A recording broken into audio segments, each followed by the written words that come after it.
And now, this is the moment that we've all been waiting for, and it is my great pleasure to introduce Jordan Zinberg, the President and CEO of Bedford Park Capital. Mr. Zinberg has over 15 years of investment industry experience, including portfolio management and trading, and has served as a director of both private and public companies. Before founding Bedford Park Capital, Jordan was a managing director and portfolio manager at a prominent Toronto-based investment management firm. Prior to that role, Jordan spent 7 years at one of Canada's largest investment dealers.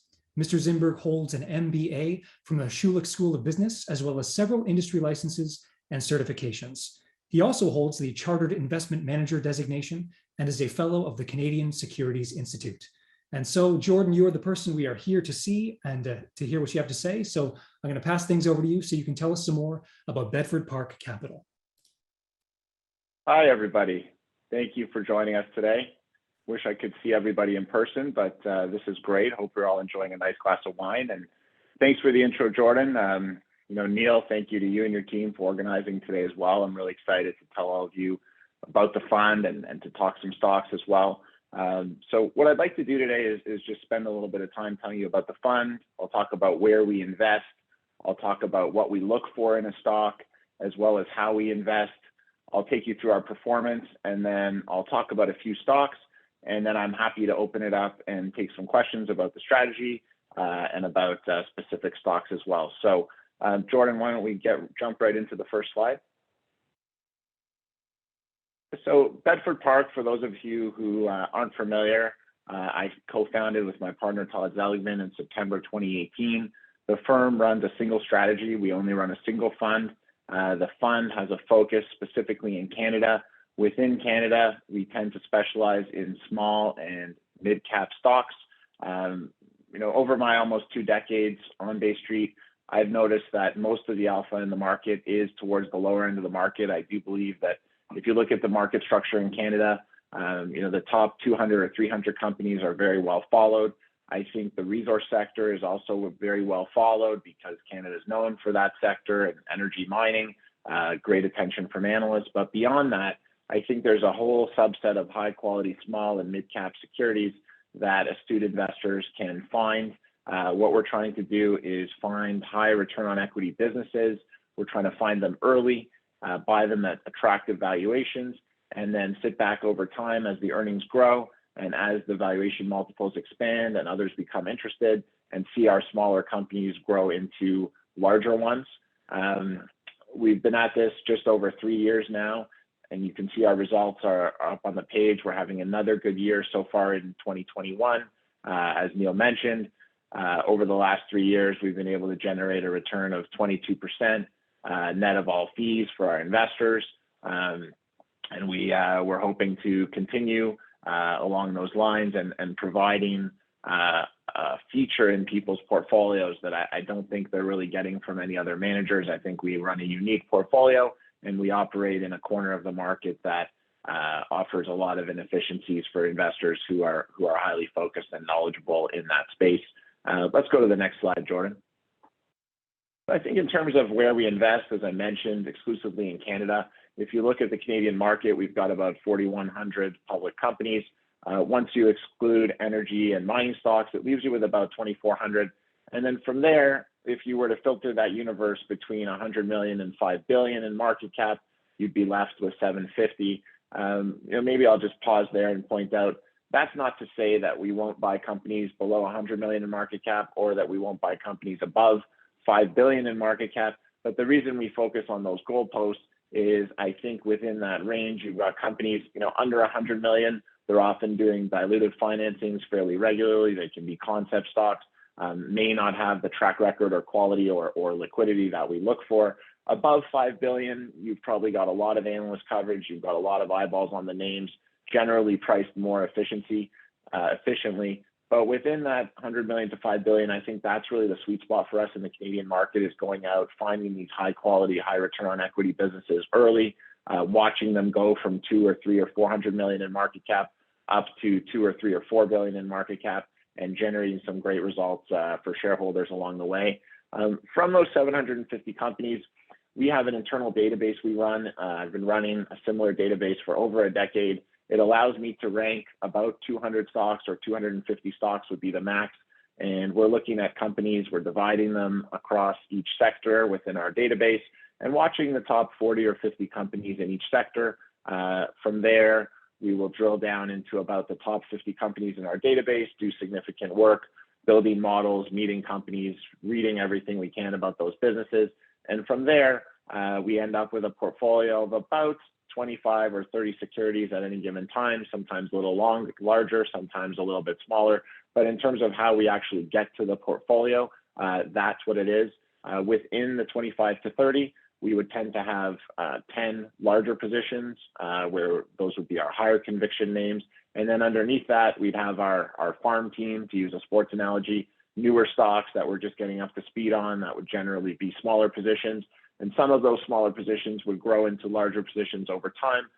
Others would be discarded over a few quarters. If we bought a small position and it didn't work out, that would be removed from the portfolio. And generally at a high level, that's where we invest, and that's how we get through the portfolio construction process. Let's go to the next slide, please, Jordan.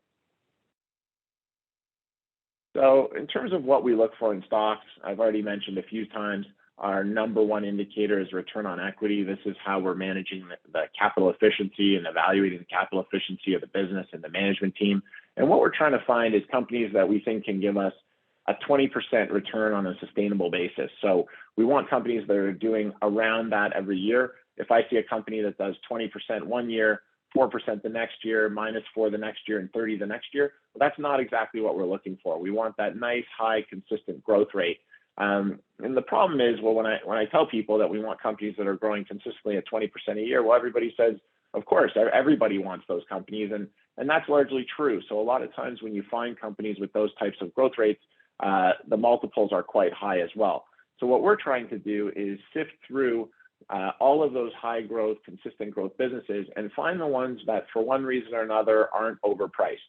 And there's a number of reasons why you can find that. It could be that the companies are small, so larger players can't get involved because the market caps just aren't there for them. It could be that the companies aren't that small, but maybe they're not overly liquid, and that's a large stake. So in one of our portfolio companies, the founder owns almost half the company. So that can be another reason why you might find a bit of a valuation discount. A lot of times the companies are also just underfollowed, not because they're bad companies, actually the opposite, because they're very good companies. And what I mean by that is when investment banks are looking at their coverage universe, they're typically looking for a pay point. They're typically looking for companies that are going to need to raise money at some point in the near future. And secondly, they're looking to cover companies that will trade a lot so that they can be active trading the stocks. Well, a lot of our stocks don't fit into those buckets. A lot of our stocks generate a lot of internal cash flow such that they don't require investment banks to raise their money. A lot of our stocks may not be illiquid, but they may be less liquid such that, as I mentioned, larger players can't come in. And sometimes it could be a third reason, like the company's not in a very sexy industry or something like that, where it's just not getting a lot of attention from investors. So at a high level, that's what we're trying to do, is we're trying to come in, find those high growth stocks we can buy at a reasonable price. We're trying to get to know the management teams of those companies quite well. As a general rule, I won't go beyond 1% of the fund in any company in which I haven't met management.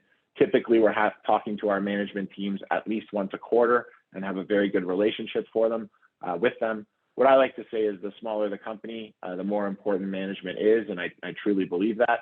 And then the last piece to the puzzle, if you're looking at this slide, is share price momentum. So I'm going to talk about that a little bit. As a final check in our process, in addition to companies growing very quickly and consistently and trading at reasonable valuations, we want to see positive share price momentum such that we don't want to see stocks that are trading well below their 52-week highs. We're not trying to pick off average companies that are trading very cheaply because they have some sort of issue. That's not what we're looking for. What we're looking for is companies that meet the growth and valuation criteria, and we're looking for companies that are going from the lower left to the upper right in terms of their chart without very much deviation. So if we buy a position and there's no momentum and the stock's just sort of flatlined or trading lower over time, that's something that we'll probably look to move on from, despite the fact that we thought it did meet our criteria. If there's no momentum in the stock and there's absolutely nobody else seeing what we're seeing and buying alongside us, that's usually a trigger that we've perhaps missed something in our analysis. So those are really the four key things in terms of what we're looking for in an underlying business. Why don't we move on to the next slide now, Jordan? So in terms of how we invest, I think there's four things you really need to know, and they're shown on this slide. The first is that we're highly focused, Canada only, small and mid cap primarily. I think that gives us a true edge in terms of understanding the universe that we're competing in, being narrowly focused on a very simple range. I'm not distracted by US equities or European equities or fixed income or any other asset class at all. There's a strict focus on our corner of the market. In terms of selective diversification, what we're trying to do is overweight our best ideas while still staying diversified in the portfolio by sector. We also have variance in market caps. We've got some companies that would be towards the lower range of that 100 million market cap that I talked about, and some of that would be quite a bit higher. So we've got a pretty good mix there. Good mix of sectors as well outside of resources. But generally, if you believe that we're good at picking stocks, and most of our investors do, or else they wouldn't give us money, what we're trying to do is overweight our highest conviction ideas in the portfolio. The third piece is active management. And what that means is we're not simply buy and hold investors. We are actively managing our positions two ways. The first is in terms of how we build our positions. I talked about that briefly already in terms of that starting small and then averaging up into our positions over time as they become larger positions. That's a key risk management tool for us as well, because what that forces you to do is allocate capital into the stocks that are working best in your portfolio and not adding capital to names that are trading lower, thinking that you're smarter than the market. The second piece to that active management is once a position is built and it's full size, is actively trading that position. I was a head trader at a previous firm of mine, and I think small and mid caps allow you trading opportunities quite regularly if you're paying attention. And a few examples of that might be trading larger blocks with brokers. Most of the brokers we deal with know what names we own, know what names we're willing to trade. So we will get shown blocks that we can buy or sell potentially below market or above market at various points in time. Sometimes because our names, as I mentioned, may not be as widely owned, we may see distressed sellers or people who are looking to buy or sell stock quickly. So that's something we try to capitalize on. And in some cases, it can add 10 or 20% additional return on top of the return that we're getting in individual stocks. So I think trading on top of our stock selection is really part of our secret sauce. And then the last piece is just our fund size. As I'm sure everyone on the call is aware, the larger your fund is, the more restrictive your investment universe is. So because our fund is quite small and nimble, we're able to look at a very wide range of market caps. We're able to change our mind very quickly if we decide we want to sell a position. And I think the best analogy here is trying to turn around a ship in the water. It's much easier to turn around a small ship than it is to turn a large ship. So I think when you piece together our focus on a very specific section of the market that is often overlooked, our overweighting of our higher conviction ideas, our active trading, as well as our small fund size, I think it gives a very unique package to investors in terms of what we're able to offer and in terms of our ability to hopefully outperform the market over time. Next slide, please, Jordan. So how have we done? How has it all worked out? This slide gives you a pretty good descriptive look at it. You can see we started in 2008. For those of you who remember the last quarter of 2008, it wasn't great for investors. We made it through okay, put up a solid year in 2019. Last year, the fund had a great year, was up 33%. And this year, we're having another strong year as well. Our return year to date is somewhere in the 30s right now, depending on the day. And if you look at our annualized returns, you can see our 1 year, our 2 year, and our 3 year results right there on the chart have been quite strong. Our since inception return as of the end of October was 25%. Just to point out, these numbers are all net of all fees and expenses. I think the final point on this slide, if you look at the graph relative to the TSX small cap index, what I like to show is that we've been above that index pretty consistently every single month since we started.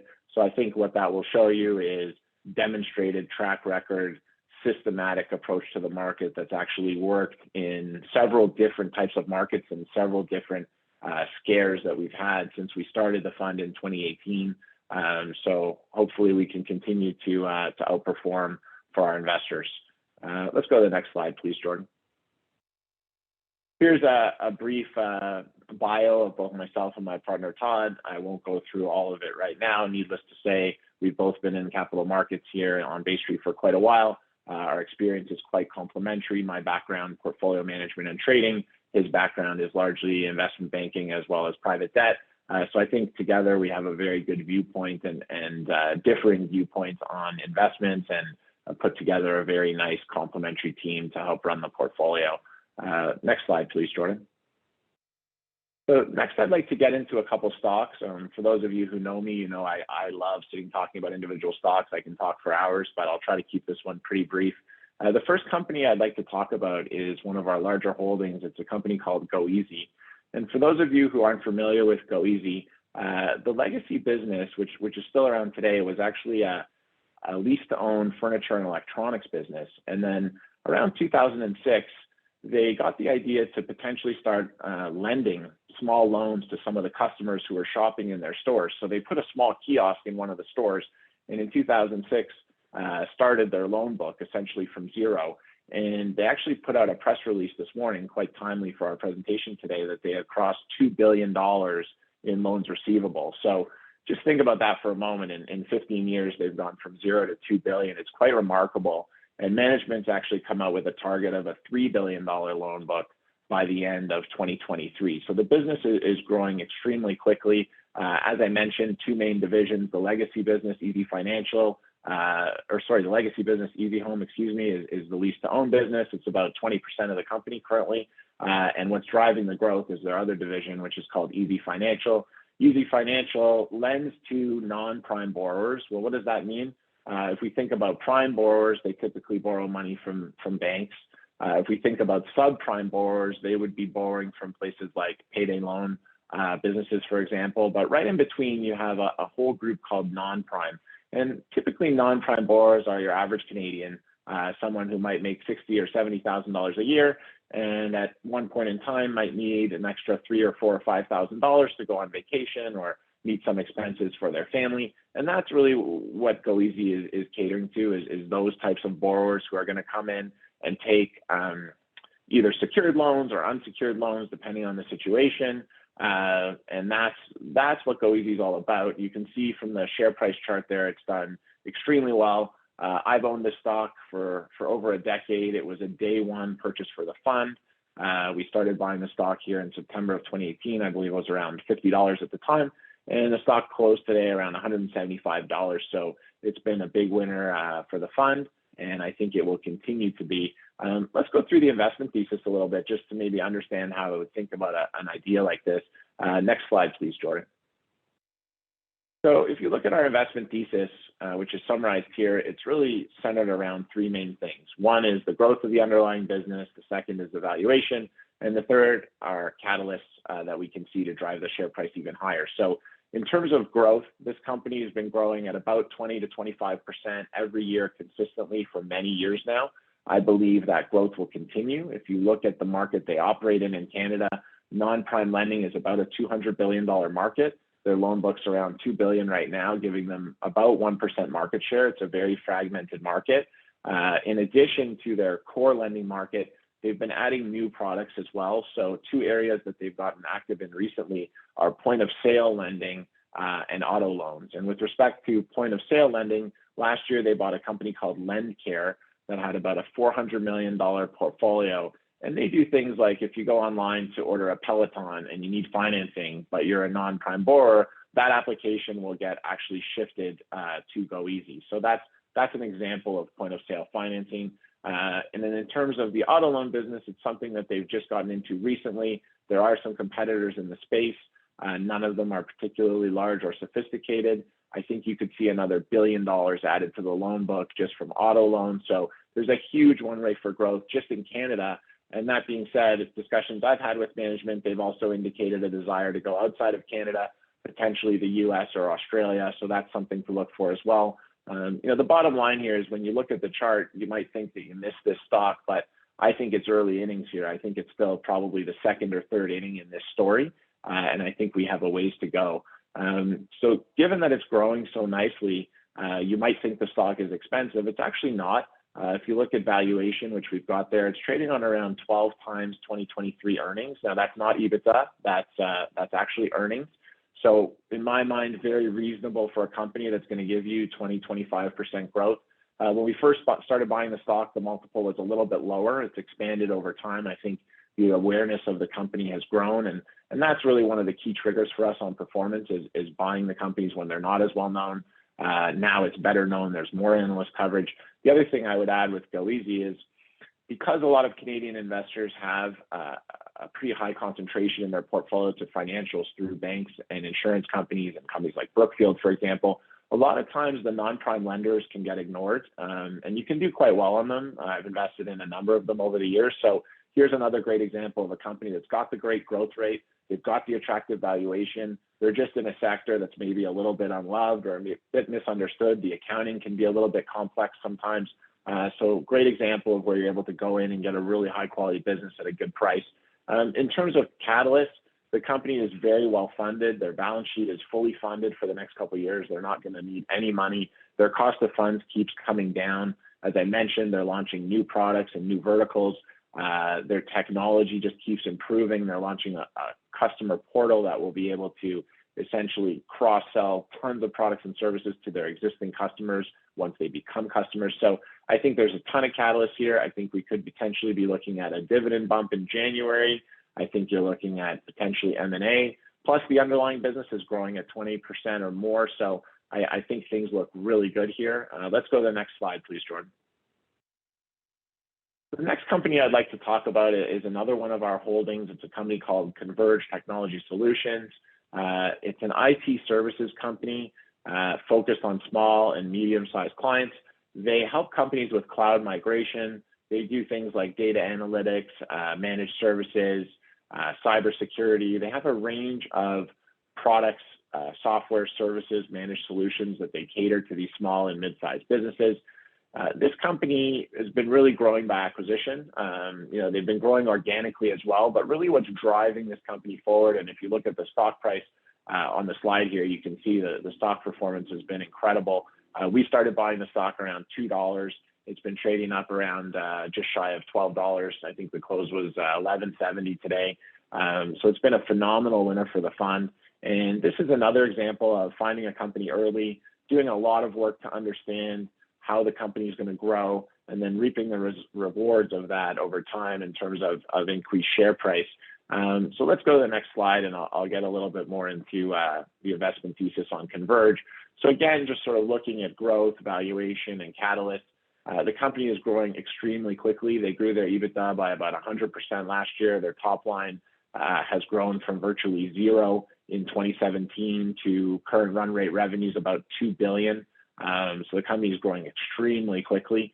In terms of their acquisition plan, we'll talk a little bit more about that in a minute, but essentially what they're doing and how they're growing so fast is they're going out and buying IT services businesses that other people don't want. And the reason other people don't want them is they're generally lower margin businesses that are selling primarily software or hardware to their customers, which is not the mix everyone's obsessed with SaaS these days. Well, they're going out and buying companies that have hardware-centric businesses. They might be selling a little bit on the services side.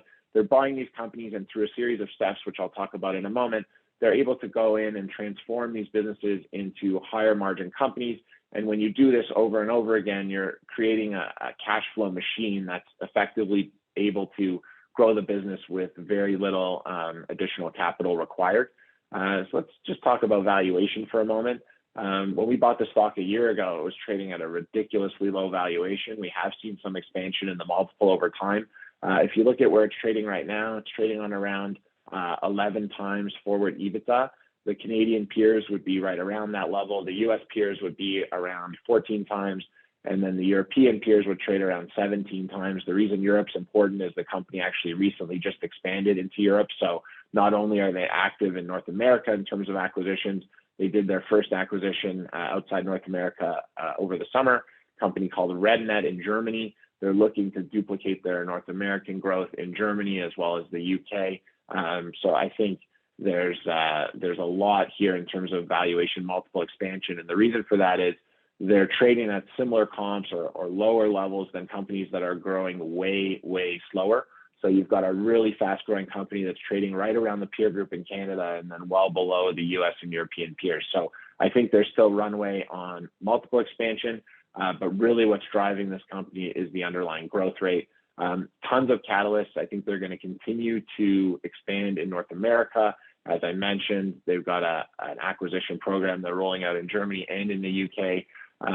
Shorter term, I think there's a couple interesting catalysts here in that because of the supply chain problems, some of their revenue, about 100 or 150 million of their Q3 revenue was pushed into Q4.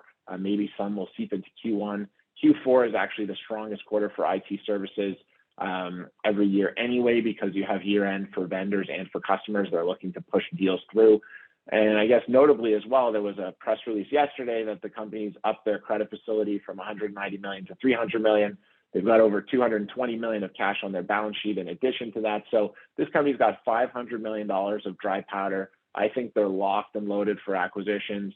I think they're going to be very active over the next few months. If you look at last year, throughout December and January, they did 4 acquisitions in December and January alone. So I think the company's got a lot of capital. I think you're going to see some exciting things from Converge over the next few months. So great growth rate, very reasonable valuation, and an absolute ton of catalysts here. We really like Converge. Let's go to the next slide. This is a really important part to understanding Converge, and this is really once I had that sort of aha moment on the company is once I understood how they buy companies. So I think it's a really important and interesting thing to go through. So I'm not going to go through every single step on this slide. You can review it on your own later. But what's happening here is they're buying a company that has 100 million of revenue. The company has a 3% EBITDA margin, so they have 3 million of EBITDA. Converge will typically go in and buy a company like this at around 5 times EBITDA. So they'll buy this company for $15 million, and they'll structure it usually as about 9 million cash up front, 6 million earnout. And then you see as you work your eye down the various steps on this slide, what they're doing is they're bringing the target company onto their platform. The target company is now getting their volume discounts from suppliers. So that's going to bump the margin right away from 3 to 4.5. They've also got cost savings through reductions of various redundant functions like payroll and IT. So reducing headcount, going to get the margin up to 6.5. So remember, they bought it at a 3% margin. It's now at 6.5. There's 2 more things they're going to do here. They're going to go in and optimize the working capital. So by extending the payment terms of the target company, they're pulling out, in this example, 3 million of cash. And then finally, they're going to go in and they're going to take the customer list from that target company once they own it, and they're going to cross-sell all their other products and services to the target company's customer base. So what's happened by the time you get to the bottom of this slide is the company that they bought that was doing 3 million of EBITDA is now doing around 9 million of EBITDA. They only paid 9 million for the whole business to begin with, and they've extracted 3 million of cash. So once you understand the way this process actually works, you can see why the company has been able to grow so quickly. I've been involved in a lot of growth by acquisition stories in my career, and usually the pitch for those types of companies is, they're trading at a high multiple, and they're going to go into this fragmented industry and roll up all these smaller companies that are trading at lower multiples, and then they're going to go in and optimize through cost cutting, and that's really the pitch, and they're going to do that over and over again. Well, that can work well, but what Converge is doing is really that and more, and they've really got it down to a science. And I think, when they looked at North America initially, I think they targeted around 80 companies. They've got 80 to 100 companies in the pipeline in Germany and another 80 to 100 companies in the pipeline in the UK. So I do think you're going to see, quite a bit from Converge on the acquisition front. Let's go to the next slide, Jordan. The last case study I want to run through is a company that we owned last year. It was sold to private equity in the summer of 2020, and it's a company called 7 Aces. It was a small gaming business. What they had was a number of slot machines that were located in gas stations and convenience stores in the US. The company was based in Toronto, listed in Toronto, and managed out of Toronto, but they had some US assets. And we were able to come in and buy this company at around an 80 million market cap and held it for about a year and a half or so. And then last summer helped sell it to private equity at 277 a share. So it was a great win for the fund. I think it's a great example, too, of the type of company that we look for and some of the things I was talking about earlier. This company had virtually no analyst coverage when we started buying it. They didn't need any money from Bay Street. They were effectively self-financed through cash flows and debt. Nobody was paying attention. Company had a 30% free cash flow yield. We got involved early. We built a big position. We were the largest institutional shareholder in the stock.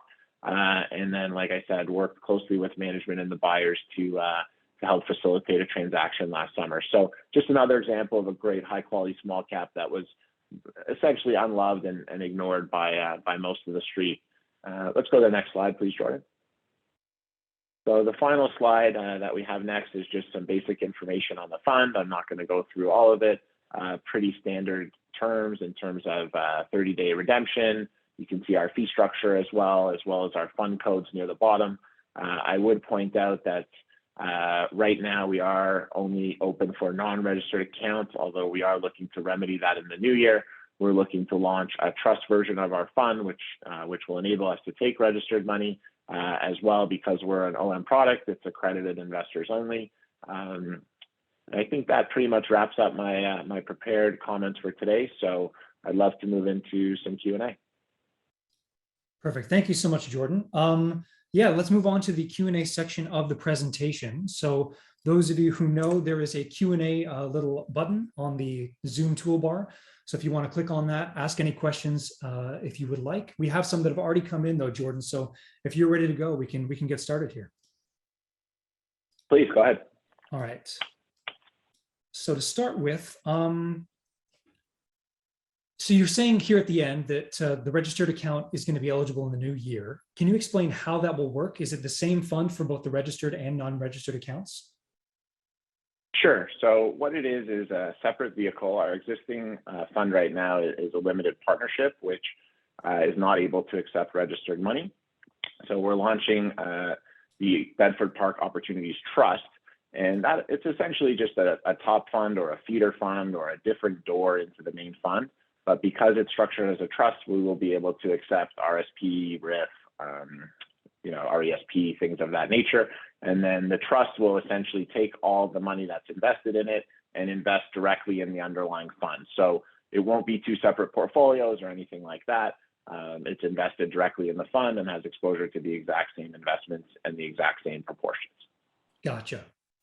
This next one here is, can you please explain how the perpetual high watermark works? Sure. So in terms of high watermarks, I find the best way to explain it is usually with an example. So let's say an investor invests $100 in our fund.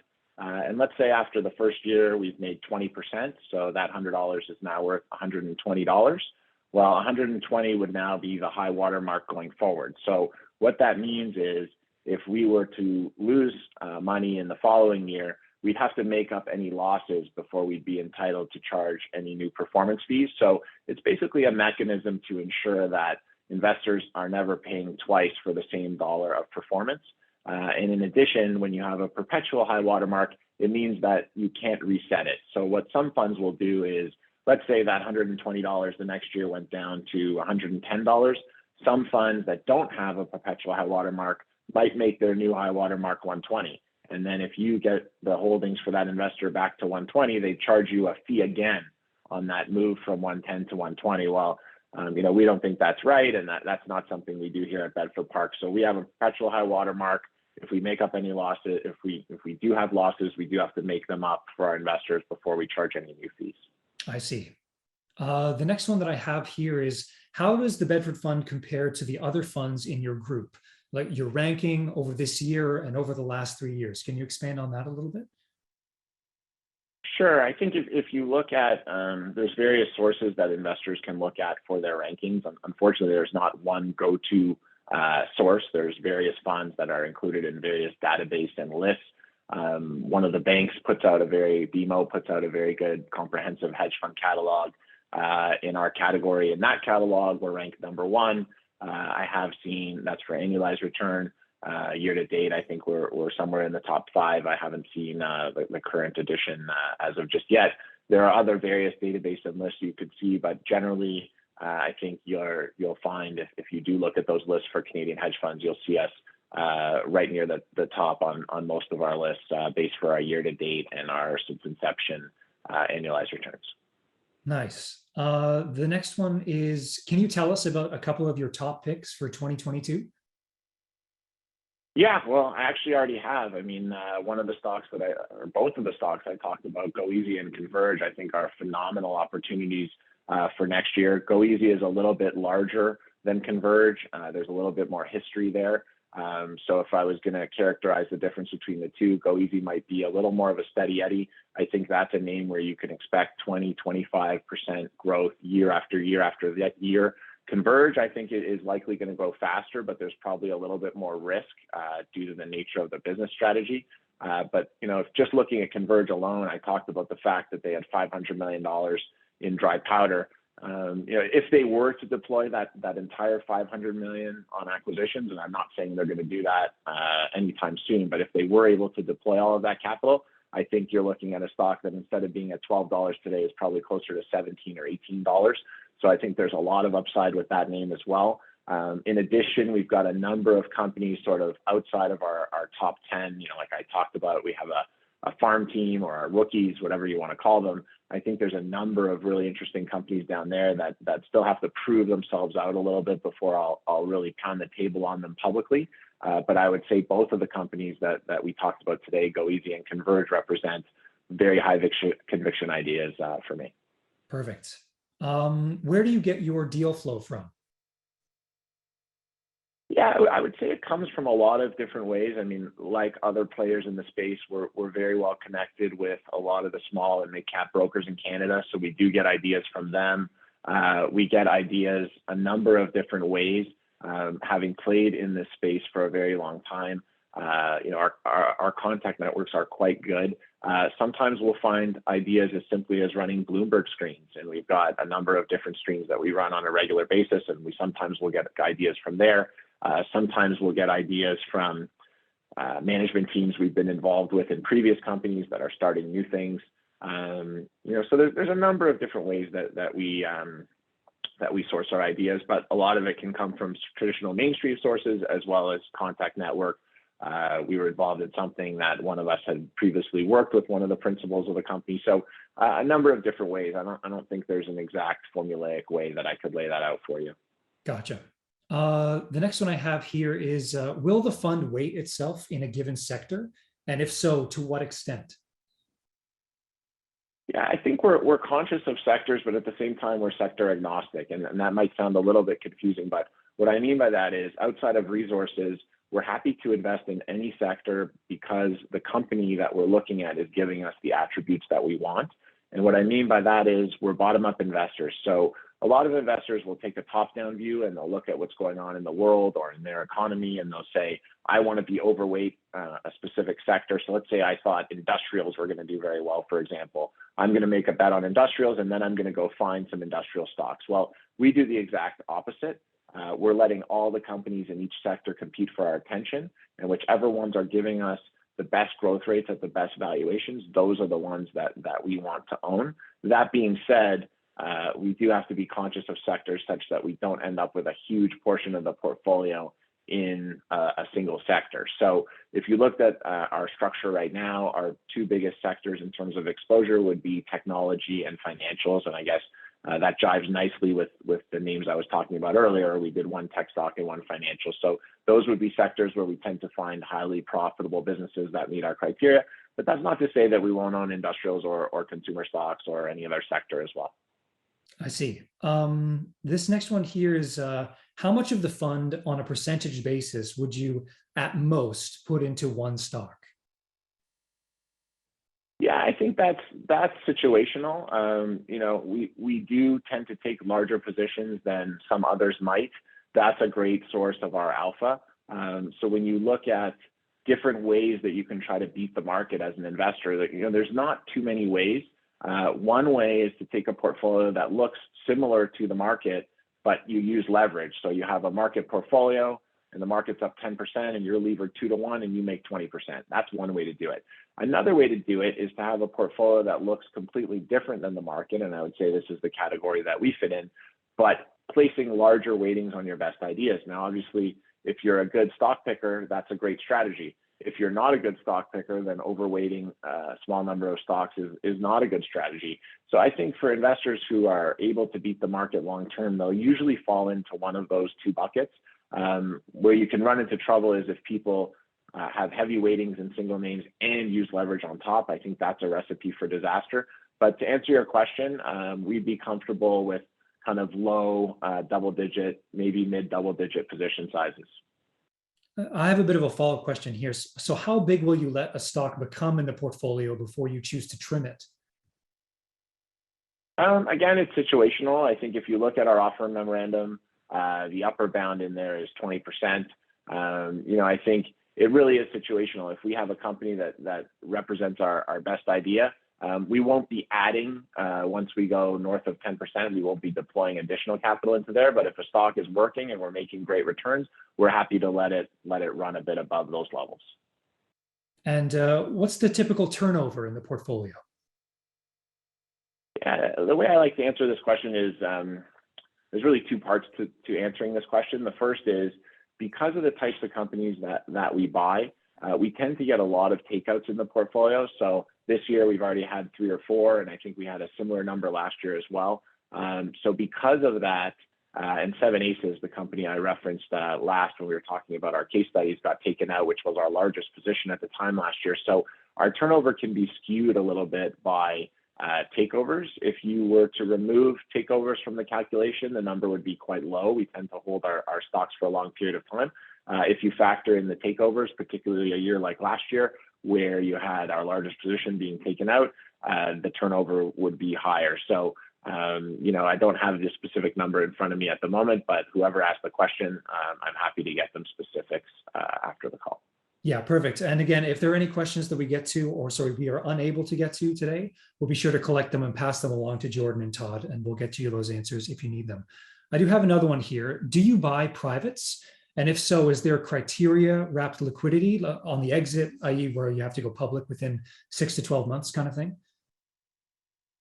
Yeah, so we will buy privates. Our mandate does allow us to buy some privates.